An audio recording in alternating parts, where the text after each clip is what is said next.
What's up, guys? Um, well, I was recently called a little bit unpolished by a loving member of the group. Can't imagine where he'd get that, huh? But I'm gonna put that to the test a little bit today. This video is more for me than it is for all the members. I'm putting this video together. This is something for me for next year. And I think all of us should probably think about doing something like that. I plan on doing this every month, every year from now on.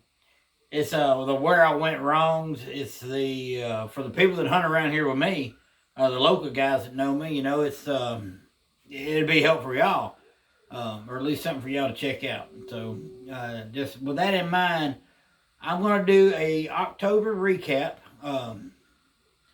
To avoid what happened to me early October.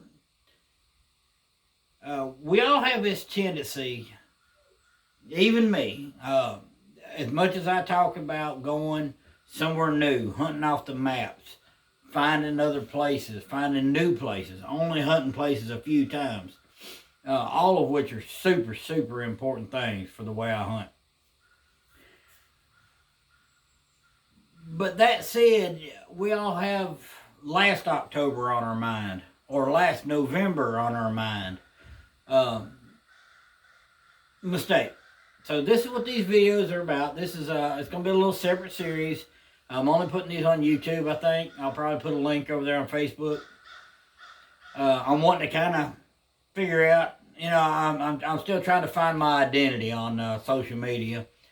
For those of you that never noticed before, I know it's going to be a shock that, you know, I'm not from Hollywood. I haven't done this professionally for all the years. I know it looks like it. But anyway. All right, so this is going to be just October 2019 recap. What I found, what I saw. So basically the first, all through August, I'm going to put the pre-scouting, the late summer pre-scouting into this. I scouted, I found deer. I left all my big deer from last year alone. Assuming, big mistake, they'd be in the same spots.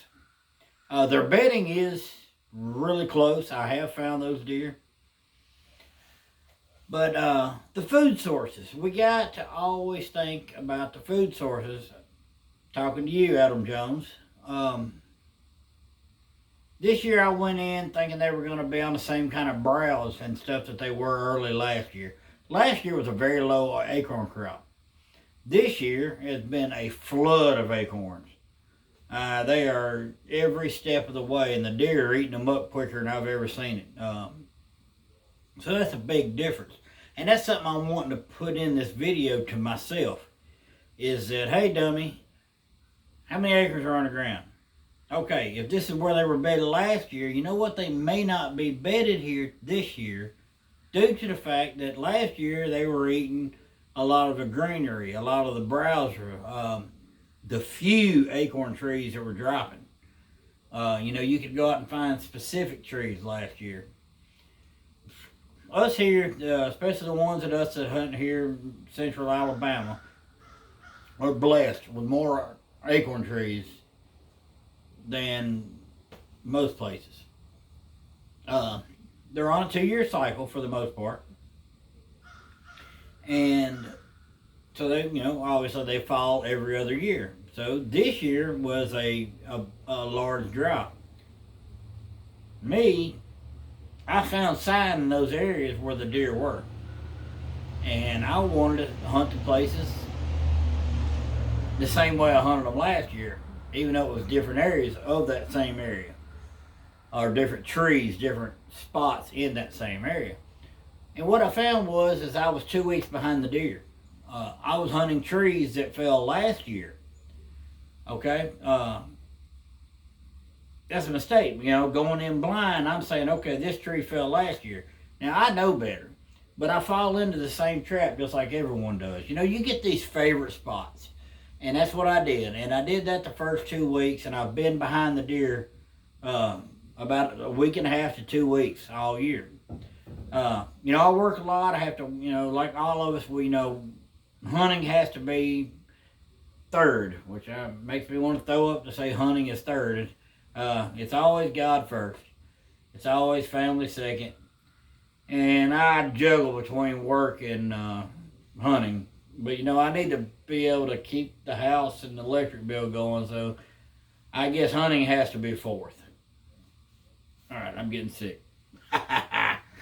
Anyway, so all that said, you know, just we can't get hung up on that. We got to think about the fresh sign. I think about permanent stands. I used to hunt out of permanent stands on clubs and in other places, or I'd go in there and I'd sneak in there a month before season, and I'd hang that stand. I'd go in there and I just wouldn't see nothing until rut. And then finally they'd show up and I'd kill a big deer, and I was like, woo, I'm a hunter. No, I should have killed that deer the first week of October. So, October this year. All right, what I found was the acorn drop was huge, massive this year again, just like it was the year before last. And I found that last year I could key on certain elevations and certain bedding. This year I found that the bedding held true. All right, the bedding is still within 100 yards of where they were bedding last year, for the most part. Now, I've got some that are a little weird, but they're bedding low in the creeks. But that was a lot to do with the heat early October. They were bedding on that last hump before the creek. Something to think about for next year. So I found those deer, and I found those like late in October. They moved in September on me. And I don't use trail camera. I only use tracks. I only use sign and stuff like that. So I've got 6 trail cameras, and they sit in the back of my truck, and I never put them out. So I found them. I did. I found them about a week late, and it had already started to change a little bit because some of the white oaks on the ridges were falling. So I did find that the white oaks were falling, and those really, really good, got the little dwarf hat red oaks, you know, the really good sweet red oaks that they like. I've tried them. They're pretty good. They were falling, and they followed those red oaks around, not the white oaks as much. Not those, the big whites. And, you know, a lot of people don't know that. I don't know that I even knew that until about 4 or 5, maybe about 6, 7 years ago. I found that the red oaks with that little elf hat, like Santa Claus elves, they seem to always attract the deer over everything in the woods. I don't care if you pile up corn. They'll walk by a corn pile to go to these red oaks. Most of those that I know about already fell out. They fell out by the 3rd week of October. By the 3rd week of bow season, which was this week here. I haven't found any fresh ones. I've seen there's still some on the ground. But that first initial fall, I watched the deer this year. And this is what's important. I watched those deer follow those acorns down the hill, down the ridges. Now, I hunt a lot of steep ridges. I hunt a lot of areas that are kind of out to themselves. I don't get a lot of pressure where I go. Early season, I do try to hammer some of these white oak flats, as long as they have some very good thick bedding and mainly terrain-based, wind-based bedding beside them, because late summer into real early fall, probably another 2 weeks before the guns start blaring everywhere, I've noticed that the wind-based bedding holds true. You can walk out on some of these access roads that are only 100 yards long, and that in 2 weeks they're going to be run over with 1,000 boot prints. But there hadn't been a boot track on those things all summer. And those deer are out there, the big deer, the mature deer are out there bedded, and they're watching that road, waiting for that guy to walk in. That was me. But what I wasn't ready for, because this is the first year I really categorized the trees. I categorized when they started to fall as best I could, when they moved, and when the tree below them fell. So what I mean by that is I've always known that the trees on the ridges tend to have early fall. They'll start to fall. I've seen bunches of them. I've seen, if you look back in the videos in August, there was acorn trees falling in August, and they were killing them. And then I started to know the deer came back out, and they started eating that grasses and stuff on the sides of the road, which kind of baffled me. So I went back in and I scouted again. The one thing about rotating shifts is I drive home at different hours of the day all the time. I've got an app on my phone now, and I watch the moon phases. I've talked about this before. I never believed in that. Through all of my tournament fishing, through all of my deer hunting up until the last 4 years, I did not put any stock into the moon phase. Big mistake, guys. The moon phase, the overhead, the underfoot is 100% true. If you'll start paying attention to it and look at it every morning before you leave, and if you leave at daylight like I do a lot of times, and you're driving to work and the moon phase is overhead at that point in time, you'll see, if you live out kind of like I do, I'll see 5, 6, 10, 15 deer maybe driving to work. When that moon phase the next week is not at 5 in the morning and it's at 7 or whatever, 7:30 that morning, I don't see those deer, but I hear some people that go to work, like my wife goes to work later, she said, man, there was deer all over the road. And I'm like, what? I didn't see none. So, something to think about. The moon, I'm not 1,000% convinced, but I'm somewhere around 99 out of 100. That's a working man. A working man don't believe in the moon because you know what? He's got to hunt when he can hunt. That's always been my thing. I had to fish when I could fish. So I didn't worry about the moon because I couldn't hunt the best times of the moon. I got to hunt when I wanted to hunt or when I could hunt.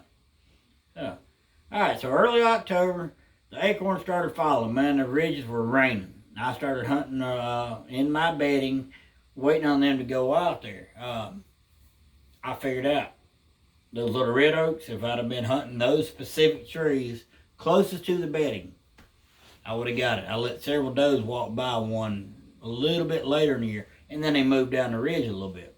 And then I watched them from up on top of the ridge, and then I moved to that tree, and within a week's time it took me to get to that tree, they had already moved down the hill again. So they followed that drop on a mass drop in Alabama. Everybody always talks about, well, a lot of acorns are too much, and they're right. How do you follow them damn things? I have no idea, except for the bedding. The bedding is the key. So you got to stay close to that bedding. Then you got to stay on top of that tree because, again, I saw 10 deer here last week. Why wouldn't I hunt here?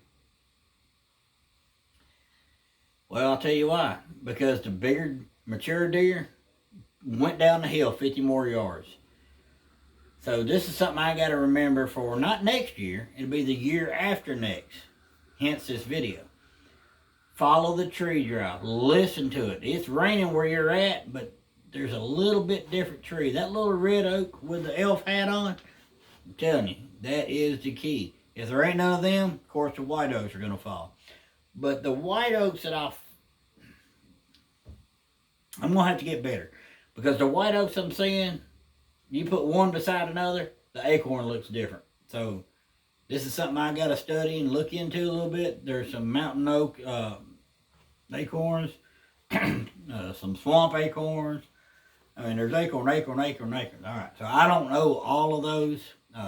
You ever look at Catman on the internet there on YouTube?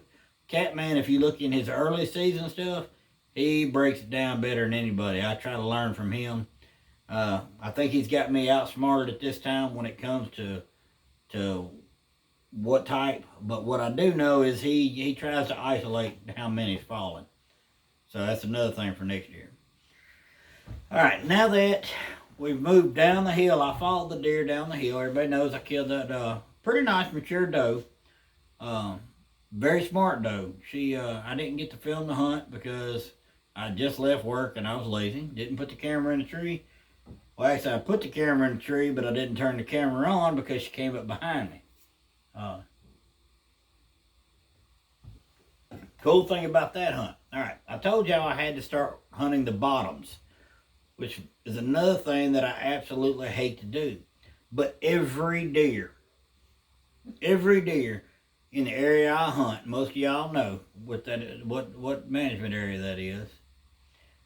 Every deer in that place was in the bottoms. I walked that place from 1,000 miles, everywhere, up, down, backwards, forwards. After all these big heavy rains that we had, all the deer were in the bottoms. So what did I do? What can you do? I got to hunt them where they're at, right? So I went to the bottoms, and I saw a massive buck in a very, very open hardwood flat. And it had one thick stretch, which is where I was hunting, 15 yards off of it. There was one little thick patch through that. He came through at 8:05. All right, my problem was if he'd have come through at 8 o'clock, I had him. He came through at the thermal shift, which was still cool because I learned that if I'd have been 10 more yards up, I could have killed the deer. He'd have never smelled me or saw me or whatever he did. I'm still not exactly sure if he saw me or if he smelled me. All I know is he started tearing the woods down. When I turned around, he was at about 70 to 75 yards and tearing the trees down. He came straight at me. I thought he was going to be a trail about 10 yards in front of me. Wasn't. So, I mean, that may end up being a deer for next year. That is the deer that I've been hunting forever. He is a huge deer. His butt looks like a cow's butt. It's just, I mean, he was great. Not giving up on him this year. I've got a little bit different leverage, and I'm almost positive I found where he's bedding because of a chance adventure or chance encounter with him all the way down to the creek bottom. So he won first battle this year. Second battle, I killed the doe. Third battle, I'm going to move up the ridge, and I've got a video coming out probably for the end of the year. It's a mapping video, and it's going to give y'all the last piece of the puzzle on how I really zone in on where they're bedding. Once you see a deer, you know, everybody goes out there and says, man, I saw the biggest deer forever, and he just ran off. Well, that deer wasn't there by accident. You got to understand why. Why was that deer standing there? And maybe you don't have to understand it, but you got to put in your mind, what was that deer doing? This is where you make your mistakes. Why is that deer there? What is he doing? Well, I can promise you one thing. Early season like this, that was a week and a half ago. Today is November 5th. That deer was only there because he was going home, man. It's 8:05, dude. It's time to go to bed. He'd been out the bar all night, hanging with the women, trying to see if there's anyone. Okay, he didn't care about the women. He was hungry. And he knows that in another month from now, he's going to be running himself to death. So he's down there eating, man. That's his normal travel patterns. So I looked at all the trails that were in that same direction. Then I pulled up a map that was just, boom, there's 2 bedding areas. That is it for that area. 2. Not 2 on each hand, that'd be 4. 2 bedding areas. So I zoned in on him, and I got a glimpse of him again. He didn't know I was there. So I'm moving back up the ridge now, which gives me a little bit more advantage. So I have to bring you updates about that. And again, this video is for me, so it's more like a ramp. You got to follow the acorn drop. Follow it down the hill. Me, I'm thinking I got a tree up here that's just raining.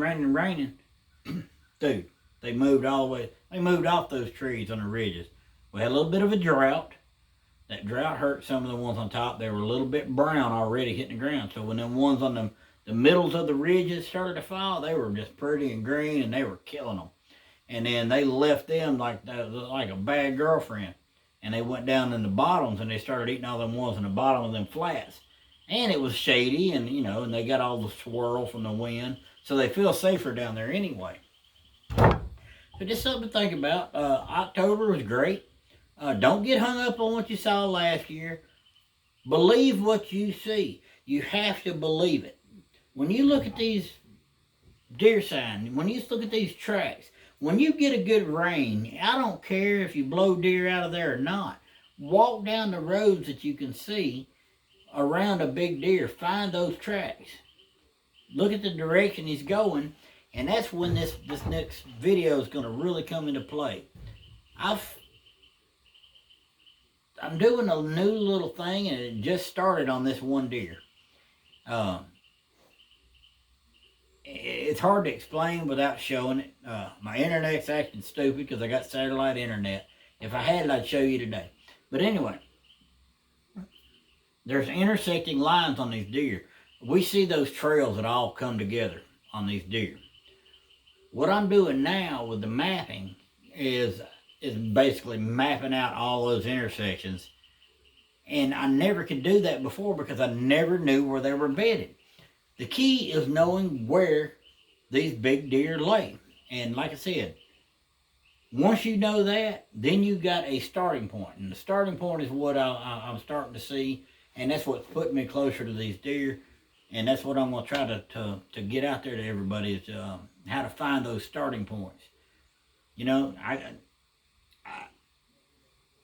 hope it shows, but I mean, I absolutely love this sport. I love chasing these animals. I love letting them walk when I do. I really enjoyed the doe I got the other day. We got her put up in the freezer. Got some meat ready to cook right now, and it's just a great sport. October has been a great month. We're going into November now. Things are changing a little bit. I'm starting to see the deer come back up the ridges just a little bit, back to some of those trees they missed, I think. I'm also seeing they're changing their patterns. They're getting back on that hillside type bedding / the movement on the hillside in the wind tunnel. So there's something for y'all. The guys coming in on gun hunters. It's going to be straight up. It's going to be wide open time they get here. I seen an 8-point, little old 2.5-year-old 8-point. I mean, nice. A lot of people shoot it. I'd have probably shot it this year, making up for last year. Chasing a doe right in the middle of the highway and wouldn't leave her. I mean, he got so confused because he couldn't leave her. So we got some of that early Alabama rut thing going on, that early doe and estrus going on. It's going to be awesome. Just remember, don't think about last year. Go in there with what you know from last year. Put it together with the new food sources, but above all, with the bedding. Guys, this is 2019. October is over. We're going into November. Again, this video is for me more than you. I'm going to watch this video every year to remind myself that I blew the first 2 weeks of October because I didn't pay attention. Walk in there. Make sure you got your stand on your back and whatever you need to climb with. Go to these areas. Find the fresh sign. If it's 20 yards from the road, hunt 20 yards from the road. If it's 2.5 miles from the road, guess what? Hump it in there. 2.5 miles from the road is where you're going to hang your stand. These big deer are there, and they're out there, and all we got to do is put the little pieces of the puzzle together. Once we do that, we got them. Happy hunting.